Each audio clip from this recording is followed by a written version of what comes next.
Olá! Você gostaria de saber o que é o método indutivo e quando utilizá-lo? Então assista este vídeo.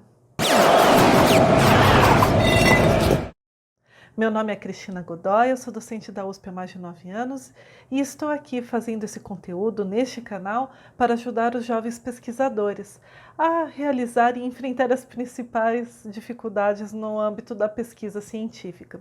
Se você gostar desse vídeo, não deixe de dar um like aqui embaixo, deixar um comentário também e não se esqueça de se inscrever no canal para nos apoiar, além de clicar aqui no sininho abaixo, que assim você vai poder receber as notificações sempre que houver novos conteúdos.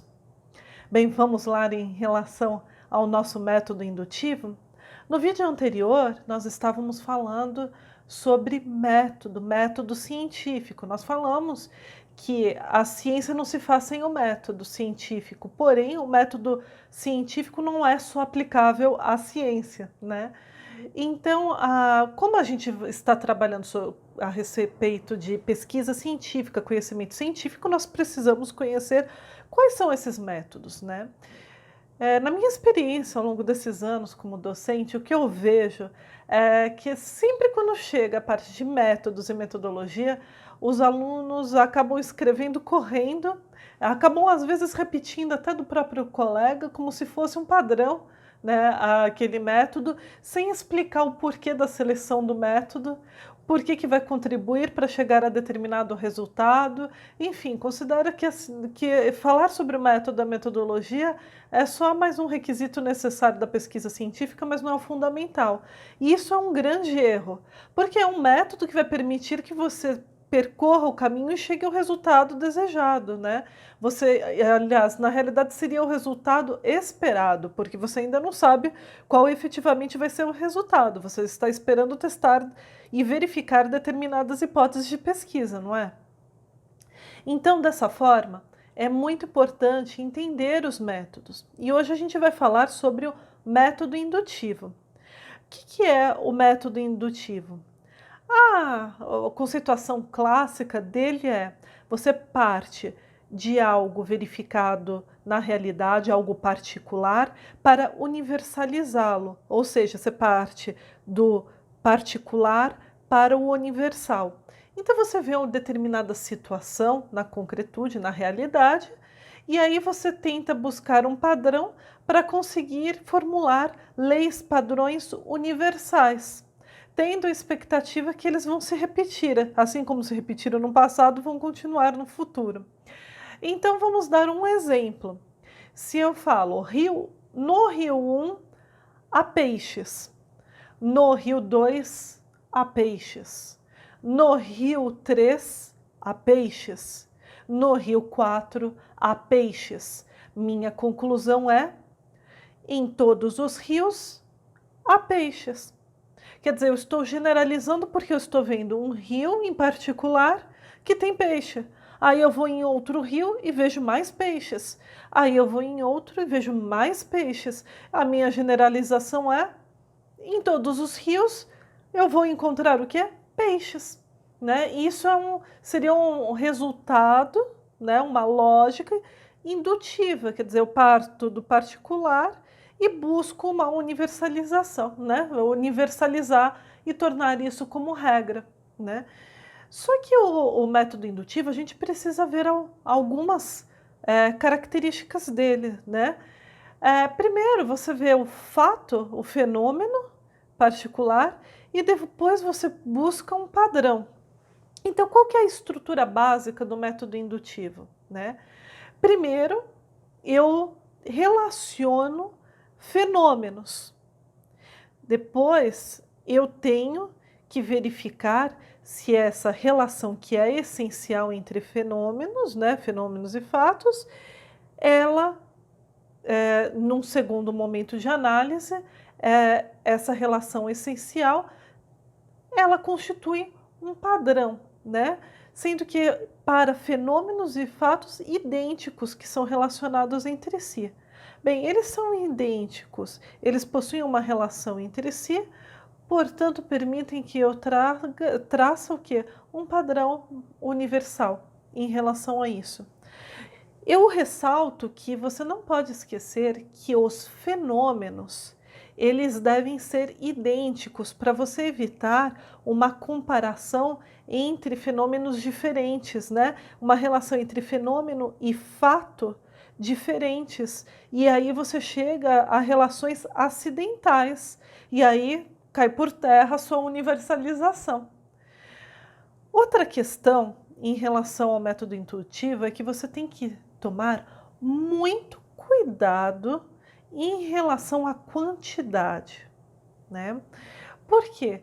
Porque você precisa verificar vários casos particulares para que seja sustentável a sua a relação que você estabelece para depois tentar universalizar e compreender aquele fenômeno, falando que, olha, isso sempre vai acontecer, esse tipo de padrão, porque eu já testei em tais situações.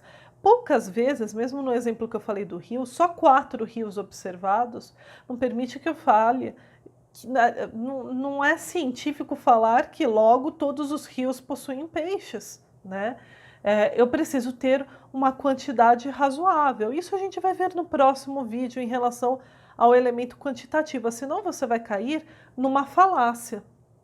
Além disso, o método indutivo é diferente do dedutivo, porque uma coisa que eu observo dos alunos, eles falam, quando eles usam o método indutivo, eles falam, utilizarei o método dedutivo e indutivo. Eu não sei por que sempre relaciona os dois, na realidade. Sempre que tem o indutivo, tem o dedutivo? Não.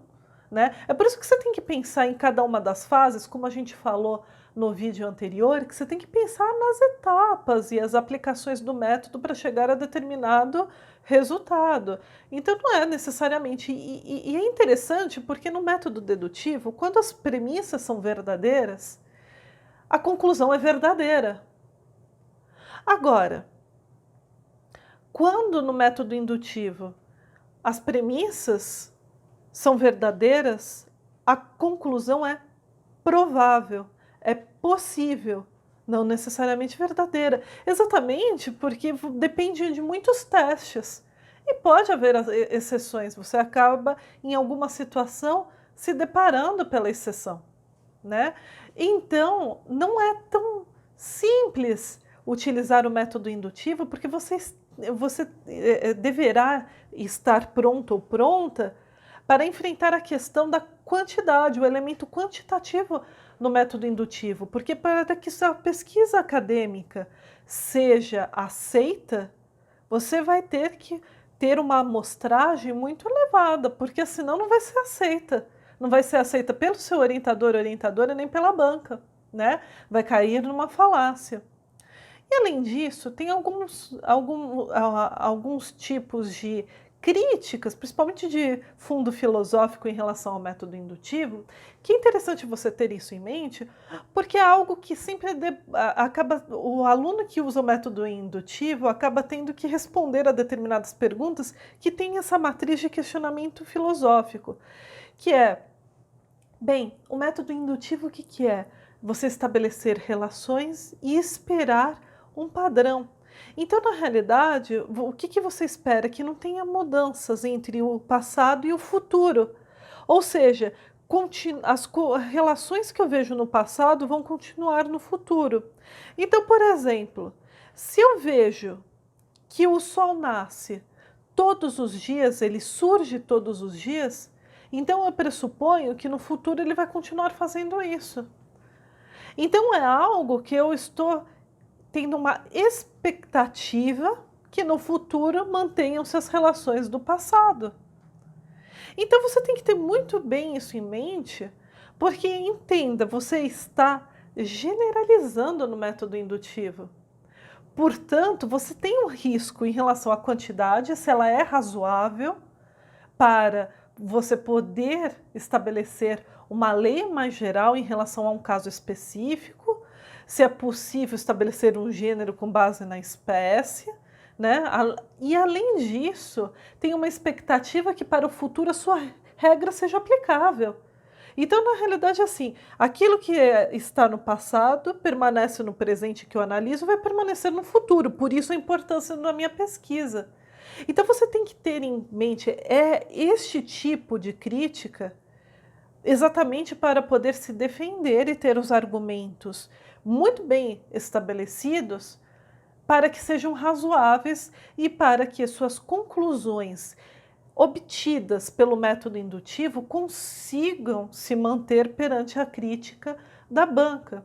Sempre é muito mais fácil criticar pesquisas que utilizam método indutivo. Por isso que eu falo, é muito arriscado se você não vai ter ou tempo ou condições de ter uma grande amostra, porque você precisa realmente ter uma quantidade razoável. Senão a gente não pode chegar a resultados e a conclusões amplas, universais, com base uma pouca quantidade de itens que foram analisados, poucos fenômenos analisados, né? Então, assim, você tem que tomar cuidado para não correlacionar fenômenos e fatos diferentes, porque senão você vai estar tentando estabelecer padrões de um caráter acidental, né? Porque eles precisam ter uma identidade, precisam ser idênticos. Além disso, você precisa ver que a relação é essencial, não é uma relação que ocorre acidentalmente. E além disso, você precisa estar apto ou apta a estruturar, estabelecer uma lei universal que tenha essa expectativa para o futuro para se manter essas relações, esses padrões entre fenômenos e fatos, né? Então você precisa ter isso em mente quando você vai utilizar o método indutivo, né? Principalmente em ciências naturais, né? E física, química, biologia, é muito comum usar o método indutivo, porque eu acabo vendo os casos particulares para buscar regras universais, estabelecer padrões e poder criar expectativas para poder planejar, né? Então é muito interessante porque é muito recorrido, né? É muito utilizado este método indutivo, mas também tem essas ressalvas, né? Porque essa lei começa às vezes a enfrentar exceções a ponto de minarem a sua característica como lei universal e às vezes a própria exceção pode virar a regra, né? Então é por isso que ele precisa ser muito bem testado. E a minha grande dica em relação ao método indutivo é: foque, tome cuidado com a questão quantitativa. Precisa ser um número razoável, porque eu vejo muito trabalho, eu já vi TCCs serem reprovados por fazerem análises de pouquíssimos casos. Por exemplo, eu quero analisar o monopólio da distribuição de cerveja, por exemplo, e eu analiso o caso só em 4 bares, né? Foi mais ou menos esse caso. E o que acontece? 4 casos é muito pouco para se estabelecer algo que a gente possa falar, olha, então é uma conclusão razoável utilizando o método indutivo, né? Então eu preciso abordar, primeiro eu preciso saber quantos, por exemplo, nesse caso, quantos bares tem, né? Ou se, por exemplo, se eu restringir ao estado de São Paulo, preciso mapear ou a uma cidade específica quantos bares tem e conseguir uma quantidade elevada de análise em relação a essa quantidade de bares analisados em determinada cidade, estado ou próprio país. Claro, quanto mais eu restringo, melhor para fazer análise. Eu estou falando daquele ambiente que será um pouco mais controlado, né? Então, prestem muita atenção, evitem utilizar poucos casos quando você tem uma quantidade de fenômenos, de fatos e de amostragem muito elevada, porque senão você não vai ter uma pesquisa científica. Por quê? Porque isso não gera conhecimento científico, né? Você está comprovando o que com tão pouco? Nada. Essa lei parece mais acidental, né? Se eu pego só 4 casos, por exemplo, se eu tiver em determinado lugar mais de mil bares, eu analiso 4. Isso é um conhecimento científico? Ele é analisado de forma sistemática? Não, não é feito de forma sistemática. Por quê? Porque eu sei quanto que é a quantidade. Eu mapeei primeiro. Então, primeiro eu mapeio para ver quantos fenômenos, por exemplo, no caso, quantos bares tem. Depois eu faço a análise deles, para depois conseguir chegar a determinados resultados que são verificáveis na realidade e depois comprová-los. Como que eu vou comprovar com só 4 análises? Né? Então, é nesse aspecto que eu falo. E eu já vi TCC ser reprovado por causa disso. Tome cuidado com o método indutivo. Não caia na falácia e na armadilha do método indutivo, pegando uma pouca quantidade, porque senão isso não é o conhecimento científico. Se você tem dúvida do que é característica, quais são as características do conhecimento científico, do método científico, eu peço para vocês verem os vídeos anteriores que eu expliquei direitinho quais são as características básicas. Bem, pessoal, por hoje é só. Essas são as características do método indutivo. No próximo vídeo eu vou continuar, mas com outra, vou acabar desdobrando o método indutivo e falando um pouco sobre as falácias, a questão quantitativa e outras características dele. Mas, por hoje, a gente finaliza esse panorama geral do método indutivo. Espero que tenham gostado. Se gostarem, por favor, comentem, deixem um like, inscrevam-se no nosso canal para nos ajudar e para que a gente possa cada vez mais fazer conteúdos que possam ajudar a todos os alunos e alunas. E também clique aqui no sininho para receber os lembretes, porque sempre estaremos postando novos vídeos. E veja aqui na descrição. Na descrição a gente deixa os links com livros, checklists, mapas mentais gratuitos que você pode fazer o download e que vão ajudar na sua pesquisa. Bem, muito obrigada e até o próximo vídeo.